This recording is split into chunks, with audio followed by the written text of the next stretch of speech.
বন্ধুরা, গণেশ পুজোর নির্ঘণ্ট জানার আগে গণেশ ঠাকুর সম্পর্কে দু চার কথা জেনে নেওয়া আবশ্যক। গণপতি কিন্তু পৌরাণিক দেবতা একদমই নয়। ইনি বৈদিক দেবতা। গণপতির নামে গণপতি অথর্ব শীর্ষম বলে একটা পুরো উপনিষদই রয়েছে।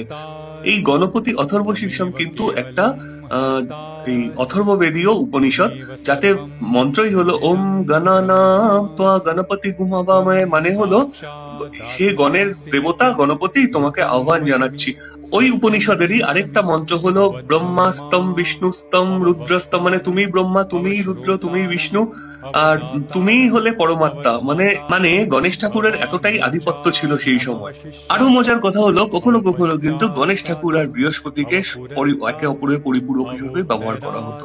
যাই হোক, 26শে আগস্ট মঙ্গলবার দুপুর 1:56 থেকে এই চতুর্থী তিথি শুরু হচ্ছে, আর 10ই ভাদ্র 27শে আগস্ট বুধবার 3:45 অব্দি এই তিথি রয়েছে।